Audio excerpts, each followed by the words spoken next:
Ditto's a startup, and just like any growing startup, you'll start hearing new introduced words into the company that have a level of management ick. However, of all the words that you're going to introduce in a growing company, there is one word that every single person must understand by definition and should repeat without any difference is the word strategy. At Ditto, we define it as strategy are bets that have asymmetric upsides for the company. A startup is all about what could go right if we do X. Surprisingly, many startups are mired with the threats of each day that the cultural thinking could be short-sighted to just only plug up holes. By definition, a startup aims to become a big company in a big market. You don't get big by squashing tiny mistakes. Even outside of startup land, you don't become big in most situations like careers, skills, or fame, celebrity recognition by squashing a million tiny mistakes. I'm often surprised how many startup founders, including myself, and managers in startups worldwide forget to consider making decisions with big upsides.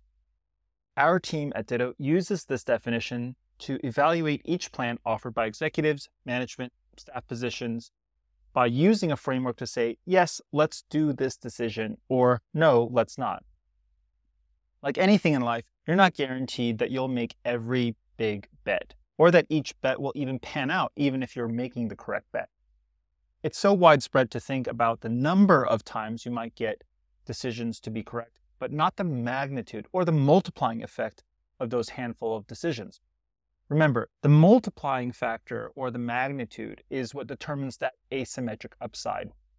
As Ditto grew past 50 people, I've noticed that with my limited time, coordination is more needed than ever. A new problem arises with growing numbers of employees, and as a founder, you lose the ability to make or be involved in every internal decision. You'll have to do something unnatural to most founders, empowering other smarter people that you've hired to make decisions. This is where outlining strategy becomes critical to operate a bigger startup. At Ditto, we constantly interrogate decisions labeled as strategic for the thought process relative to the internal definition. Why? Startups are constantly under-resourced and pressured to deliver high-quality results in limited time. Time's not your friend. Money's not your friend. Hiring is certainly not your friend. So it's entirely impossible to undertake every single offered decision and even do them well, especially simultaneously. The quality of strategic decisions are judged with the ones achievable with the time, money, and people that you have. So, what does an excellent strategic interrogation look like? Here are two strategic proposals that you might get as a founder. A, we need to change the color of our website to reflect our values. B, we need to change the color of our website because we use the exact primary color as our incumbent competitor. If we change the color, our prospects will recognize our brand and not confuse it with the other company. I think you can tell which one has strategic thought process and strategic backbone built into it. And I don't mean to say A isn't a good strategic bet, but the thought process or the presentation is weak, as it never really proposed the magnitude of the decision's impact. Now, let's take a look at a more difficult pair of proposals. A, we need to widen our product feature set to be horizontal instead of industry specific. Users who use our product move to non-competitive companies and pollinate ideas and products with similar roles but in different industries. Going horizontal will make our product grow faster than targeting a specific industry. B, we need to double down on our healthcare-specific feature set instead of going to every industry.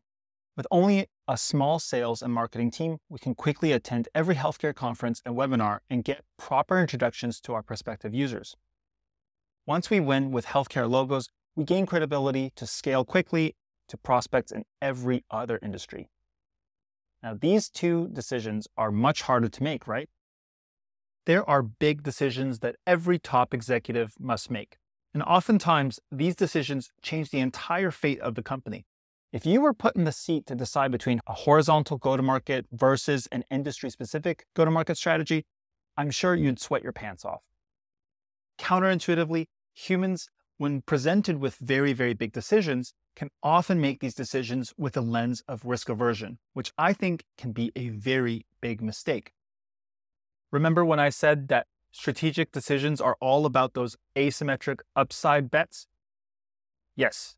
When making very big decisions, it's really important that you don't decide between A or B about which one is less wrong, even though they're very big and a lot of pressure is put on you, but about which one is more right, and especially about the magnitude of how right those decisions could be. And that's our framework at Ditto of how we determine what is strategy, its definition, and what are the strategic bets that we can take with the limited amount of resources, time, and money that we have. Remember, as a leader in any company, you're not hired to figure out how to lose less, but really about how to win more.